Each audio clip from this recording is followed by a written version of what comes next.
ज्यांची वेगळी ओळख करून देण्याची गरज नहीं, असे योगेंद्र यादव आपल्यासोबत आहेत। योगेंद्र जी, स्वागत है आपका। आप सामाजिक जीवन में हैं, राजनीतिक जीवन में हैं और एक सेफोलॉजिस्ट भी हैं। आप महाराष्ट्र चुनाव के चलते महाराष्ट्र के अलग अलग मुझे लगता है हिस्सों में जा रहे हैं, लोगों से बात कर रहे हैं। तो सबसे पहला सवाल, महाराष्ट्र में आप क्या देख रहे हैं? मैं सेफोलॉजिस्ट होता था, अब नहीं, और ये मैं बिल्कुल स्पष्ट कह रहा हूँ, काफ़ी समय से कह रहा हूँ। मैं एक राजनीतिक कर्मी हूँ और पहले भविष्य बताने का काम करता था, अब भविष्य बनाने का काम करता हूँ। इसके अपवाद स्वरूप मुझे लोकसभा चुनाव में वो पुरानी भूमिका अपनानी पड़ी थी, क्योंकि पूरे देश का टेलीविज़न और मेन स्ट्रीम मीडिया जनता को गुमराह कर रहा था, झूठी तस्वीर दिखा रहा था और इतना बड़ा स्टेक पे था कि मुझे सब कुछ छोड़ के रिटायरमेंट से बाहर आके भविष्यवाणी करनी पड़ी। उसके बाद भविष्यवाणी करने का कोई इरादा नहीं है। मैंने लोकसभा चुनाव में बोल दिया था। बाकी अब तो मैं आपसे सीखूंगा, आप जैसे लोगों से पूछूंगा, सीखूंगा। सर, आप हमें ताने दे रहे हैं? नहीं, ताने नहीं दे रहे, सचमुच मैं सीखना चाह रहा हूँ, क्योंकि आप लोग ज़मीन पे हैं, आप लोग यहाँ की ज़मीन पहचानते हैं। बाहर से आया व्यक्ति 2-5 दिन में क्या कह सकता है? जब कोई राजनीतिक कार्यकर्ता आता है, सामान्यतः वो अपने दूसरे साथियों से मिलता है, भाषण देता है।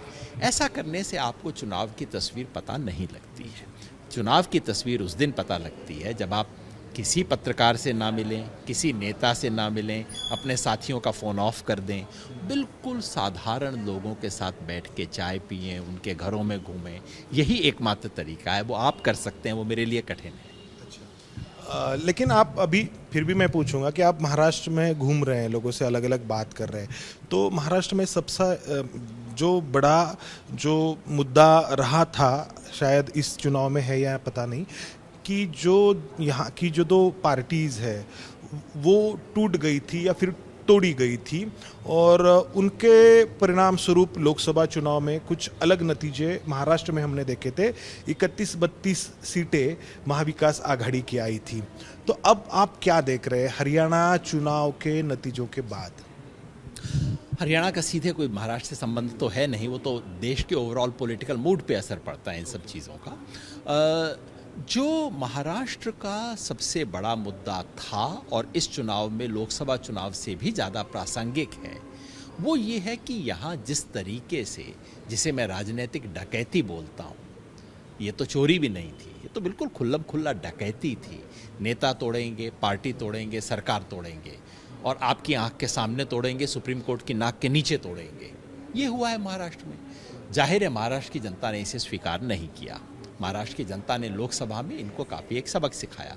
तो मेरी अपेक्षा ये है कि अब जबकि मुख्य मुद्दा ही केंद्र सरकार नहीं है, मुख्य मुद्दा ही अब ये ठगबंधन से बनी हुई सरकार है, तो मैं समझता हूँ कि इस वक्त तो ये और भी ज़्यादा प्रासंगिक होना चाहिए। साथ ही साथ जिस तरह के काम इस सरकार ने किए हैं पिछले 2-2.5 साल में, तो जिसे मैं तो कहता हूँ ये झूठ की सरकार है, लूट की सरकार है और फूट डालने की सरकार है। वही काम दोबारा कर रहे हैं और जैसे जैसे चुनाव नज़दीक आता जा रहा है, अब चूंकि लोगों के पास 2.5 साल का अपना जवाब देने को कुछ है नहीं, तो अब पैसा फेंकने का काम कर रहे हैं। वही मैं पूछना चाहता हूं कि मध्य प्रदेश में भी जो नतीजे आए उनके बारे में कहा गया कि लाडली बहन योजना का असर था, अन्य किसी राज्यों में भी। तो ये अभी जो महाराष्ट्र में लाडकी बहन योजना जो चल रही थी, इस तरीके की योजनाएं हैं, इसके बारे में आपका अनुभव क्या है? क्या ये योजनाएं हर बार उसी पार्टी को सत्ता में वापस लाने में मददगार साबित हुई है, निर्णायक साबित हुई है? देखिए, इसका क्या असर होगा, इसका विश्लेषण करना तो आपका काम है, लेकिन क्या ये लोकतंत्र के लिए उचित है, इसके बारे में सोचना मेरा भी काम है, आपका भी काम है। महिलाओं के लिए योजना बनाने में कोई बुरी बात नहीं है। महिलाओं को डायरेक्ट इनकम देने की योजना में बुरी बात नहीं है। बुरी बात यह है कि 4.25 साल तक आपको लाडकी बहना याद नहीं आती, आपके मैनिफेस्टो में नहीं है, आपके राज्यपाल के अभिभाषण में नहीं है, आपके बजट में नहीं है। और अचानक 3 महीना पहले जब आपको पता लगा कि लोकसभा चुनाव तो हार गए, राज्य विधानसभा चुनाव भी हारेंगे, एकदम आप तिजोरी खोलते हो और पैसा फेंकना शुरू कर देते हो। इस पे मुझे ऐतराज है। सर भी हमने देखा है और महाराष्ट्र में भी अभी ये जो चुनाव है वो हिंदुत्व के मुद्दे पर लड़ने की कोशिश महायुति की तरफ से हो रही है। तो मुझे सर ये पूछना है, बहुत एक बड़ी कंसेप्ट है हिंदू, हिंदू किसे कहा जाए, क्योंकि आजकल जो एक पत्रकार के तौर पर मैं देखता हूँ कि जो विरोधी पार्टियाँ हैं वो इस सवाल का जवाब ढूंढने में नाकाम दिखाई देती है, इसलिए कि हिंदू क्या है, कि जो बीजेपी बताएगी, जो आरएसएस बताएगी, क्या वही हिंदुत्व है। और इसके चलते जो विरोधी पार्टियां हैं उनको आप क्या देखते हैं, कि कहाँ पर देखते हैं, क्योंकि हिंदुत्व का मुद्दा जब आ जाता है तो बाकी सब जो मुद्दे हैं वो अपने आप ओवरलैप हो जाते हैं। ऐसा नहीं है। बीजेपी ऐसा चाहेगी कि हम ऐसा सोचना शुरू कर दें, क्योंकि अगर वो हो जाता तो राम जन्मभूमि टेम्पल के बाद तो लोकसभा का चुनाव पूरा पलट जाता ना। तो बीजेपी अयोध्या में क्यों हारी, रामटेक में क्यों हारी, तमाम जगह जो जो जहाँ जहाँ राम का नाम लगा था सब सीट बीजेपी हार गई। ऐसा नहीं है, बीजेपी ऐसा चाहती है कि आप और मैं इस भ्रम में हमेशा बने रहें कि अब इन्होंने अपना तुरुप का इक्का निकाल लिया है। तुरुप का इक्का फेल हो चुका है। और ये मेरे से बात मत पूछिए, ये आप अजीत पवार से पूछ लीजिए।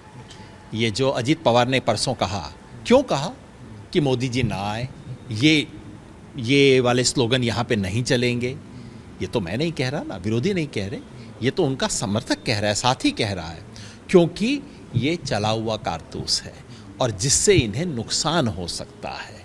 और मैं समझता हूँ जब मोदी जी ने कहा है एक रहो सेफ रहो, तो ये जनता के लिए नहीं है, ये अजीत पवार के लिए मैसेज है कि एक रहोगे हमारे साथ तो ईडी और सीबीआई से सेफ रहोगे। ये खेल चल रहा है सर। उत्तर भारत में हम देखते हैं कि कई बार जो मतदाता है वो हिंदुत्व के मुद्दे पर वोट डालते हैं, राजनीति होती है। दक्षिण भारत अलग है, उत्तर भारत अलग है। तो मेरा सवाल ये चुनाव से जुड़कर नहीं है, थोड़ा सा लार्जर कॉन्टेक्स्ट में, कि जो हिंदू क्या है, हिंदुत्व क्या है, इसका जवाब विरोधी पार्टियों को क्या ढूंढना चाहिए। चुनाव से इतर ये तो दार्शनिक सवाल है और मेरा उसका मानना ये है कि बिल्कुल हुआ ये है कि हमारी आज़ादी के आंदोलन में, हमारी आज़ादी के आंदोलन के नेताओं को इस देश की सभ्यता, संस्कृति, इसकी जितनी भी धाराएं हैं, इस्लामिक धारा है, हिंदू धारा है, कोई परहेज़ नहीं था, आराम से रहते थे। महात्मा गांधी अंतिम दिन तक अपने आप को सनातनी हिंदू कहते रहे। उन्होंने इस देश के जो जिसे हिंदू धर्म कहा जाता है, क्योंकि हिंदू धर्म उस मायने में धर्म नहीं है जिस मायने में इस्लाम और क्रिश्चियनिटी धर्म है, वो उस तरह का इंस्टीट्यूशनलाइज्ड ऑर्गेनाइज्ड रिलीजन नहीं है, ओपन एंडेड रिलीजन है। बहुत सारी रिलीजियस प्रैक्टिसेस का एक अम्ब्रेला नाम है जो बहुत खूबसूरत चीज़ है। और मैं समझता हूँ कि जो इस देश में सेकुलरिज्म में विश्वास करते हैं उन लोगों ने बहुत बड़ी भूल की है इस देश की धार्मिक परंपराओं की तरफ पीठ मोड़ के, चाहे वो इस्लाम की परंपराएं हों, हिंदू की परंपराएं हों, सिख धर्म की हों, क्योंकि हमारी धार्मिक परंपराओं में बहुत कुछ है जो बहुत सुंदर है, बहुत कुछ है जो लोगों को सही रास्ता दिखाता है। गलत चीज़ें भी हैं, गलत चीज़ों को कूड़ेदान में डालो, सही चीज़ों को स्वीकार करो, जैसा बाबा साहब ने किया, बुद्ध धर्म को लिया वो किया।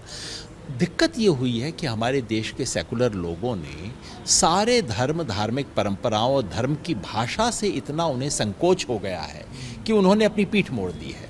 और उनके पीठ मोड़ने के कारण ये जो ठग और दो कौड़ी के गुंडे अब धर्मों पे कब्जा करना शुरू कर चुके हैं। जिसने तिलक लगा लिया वो अपने आप को हिंदू कहलाता है, कोई उससे पूछता नहीं है कि तुम किस मायने में हिंदू धर्म के प्रतिनिधि हो। ये जो अपने आप को हिंदू धर्म का ठेकेदार बताते हैं, इनका हिंदू धर्म से कोई वास्ता नहीं है। ये बात वैसे इस्लाम के बारे में भी लागू करती है, जो मुसलमानों का ठेकेदार बताते हैं उनका इस्लाम से कोई वास्ता नहीं है। सर आखिरी सवाल मैं तो और पूछना चाहूँगा, लेकिन आपको आगे जाना है, इसी से जुड़ा हुआ जो आपने अभी जवाब दिया है। तो हम ये देखते हैं कि आरएसएस बीजेपी को एक वैचारिक पृष्ठभूमि दिलाती है, या फिर हम कहें कि उनको कुछ बैकअप जो है वो आरएसएस का रहता है, हिंदुत्व का हो, विचारधारा का हो। तो कांग्रेस में भी कभी सेवादल एक्टिव रहता था, अन्य पार्टियों में भी ये जो सोशल ऑर्गेनाइजेशन है उनकी, जो उनके विचारधाराओं के ऊपर काम करती थी, तो रहती थी, लेकिन अभी वो नहीं रही। तो इसका असर आप देखते हैं, और क्या ये ऑर्गेनाइजेशंस फिर से एक्टिव करने की ज़रूरत है, क्योंकि मैं पत्रकार के तौर पर मैं फिर से वहीं दोहरा रहा हूँ कि जब हिंदुत्व का जो मुद्दा आता है तो आप ठीक है, आप लोकसभा में ये मुद्दा नहीं रहा, लेकिन वो जब आता है तो बहुत सारे लोग जो है वो उसी दिशा में सोचना शुरू करते हैं। तो ये जो ऑर्गेनाइजेशन जो विचारधारा को बांध के रखती थी कि उनको फिर से एक्टिव करने की ज़रूरत है, कांग्रेस हो या फिर अन्य विरोधी पार्टियों को। ये बहुत सही और बहुत बड़ा मुद्दा आपने उठाया है, क्योंकि इस देश में जो राजनीतिक द्वंद्व है, एक तरफ बीजेपी है, एक तरफ अपोजिशन की पार्टियां हैं। बीजेपी हो सकता है थोड़ी ज़्यादा मजबूत हो आज, अपोजिशन की पार्टियां हो सकता है थोड़ा सा कम मजबूत हो। बीजेपी के पास ज़्यादा पैसा है, सांगठनिक तरीके से थोड़ा मजबूत है, लेकिन वो 19-20 का फ़र्क है। असली फ़र्क ये है कि बीजेपी के इर्द गिर्द संघ परिवार है, जो उसको विचार भी देता है, मर्यादा भी देता है, सहारा भी देता है, गिरे हुए वक्त के अंदर सपोर्ट देता है। और ये जो अपोजिशन है उसके इर्द गिर्द वो बड़ा दायरा नहीं है। दायरा है लेकिन उसका ऑपोजिशन से कनेक्ट नहीं बचा है। इस देश के जितने तमाम जन आंदोलन हैं, किसान के, दलित के, आदिवासी के, महिला के, ह्यूमन राइट्स के, एजुकेशन के, फूड के, तमाम जितने जन आंदोलन हैं वो सब यही तो हैं, लेकिन उनका अब ऑपोजिशन से एक कनेक्ट नहीं बचा है इलेक्टोरल पॉलिटिक्स में। और आपने सही कहा, भारत जोड़ो अभियान का मुख्य उद्देश्य एग्जैक्टली यही है। हमारा मानना है कि इस देश में आरएसएस बीजेपी का मुकाबला करने के लिए ऊर्जा की कोई कमी नहीं है, लेकिन उस ऊर्जा का बहुत छोटा सा हिस्सा इंडिया गठबंधन की पार्टियों के पास है, उसका बड़ा हिस्सा उसके बाहर है। उस ऊर्जा को एकत्रित करना, चुनाव के वक्त उसे बीजेपी को हराने में लगाना और चुनाव के बाद देश में संवैधानिक मूल्यों को बढ़ाने का काम करना, बस यही हमारा काम। और एक सवाल पूछना चाहूँगा, ये तुलना करना सही है या गलत है मुझे पता नहीं। हम थोड़ा सा इतिहास में जाए तो जब आज़ादी की हमारी लड़ाई चल रही थी तो पहले जो कांग्रेस का स्वरूप था, कांग्रेस में शामिल जो लोग थे, और उसके बाद कांग्रेस जब खासतौर पर महात्मा गांधी ने कमान संभाली, उसके बाद जब कांग्रेस का स्वरूप बदलता चला गया, लोग अंदर आते चले गए, अलग अलग तरीके के सोशल मूवमेंट्स के, तो आज की कांग्रेस और आज जो भारत जोड़ो के माध्यम से जो हो रहा है, तो आप कैसे देखते हैं इनको कि ये जो स्वरूप है, एक राजनीतिक पार्टी सिर्फ अभी कांग्रेस तो है ही, लेकिन इससे आगे जाके ये जो हम वैचारिक पृष्ठभूमि की बात कर रहे हैं, इसमें तो कोई संदेह की बात नहीं है। ये मैं नहीं कहता, राहुल गांधी दिन रात कहते हैं कि कांग्रेस जो एक मूवमेंट था वो एक चुनावी दल बन के रह गया है। एक है कांग्रेस का विचार जो कि इस देश के विचार के साथ जुड़ा हुआ है, और एक है कांग्रेस नामक पॉलिटिकल पार्टी जो कि आज उस विचार की एकमात्र प्रतिनिधि नहीं बची है, उस विचार की सबसे प्रबल प्रतिनिधि भी आज नहीं बची है। और यही कांग्रेस की चुनौती है कि कांग्रेस अपने ही विचार के प्रति कैसे ज़्यादा उसकी एक बेहतर अभिव्यक्ति कर पाए, यही कांग्रेस की चुनौती है। कांग्रेस जो एक पहले मूवमेंट की पार्टी होती थी, दोबारा वो मूवमेंट की पार्टी कैसे बने। और जिस दिन कांग्रेस या कोई और पार्टी या इंडिया गठबंधन की सारी पार्टियां मिलकर जिस दिन उस कांग्रेस नामक आंदोलन की विरासत को दोबारा हासिल कर लेंगी, उस दिन आरएसएस बीजेपी आपको देश में दिखाई नहीं देंगे। धन्यवाद। तर हे होते योगेंद्र यादव, कॅमेरामन अमोल गवाळेसह मंदार गुंजारी, एबीपी माझा, पुणे। एबीपी माझा, उघडा डोळे बघा नीट.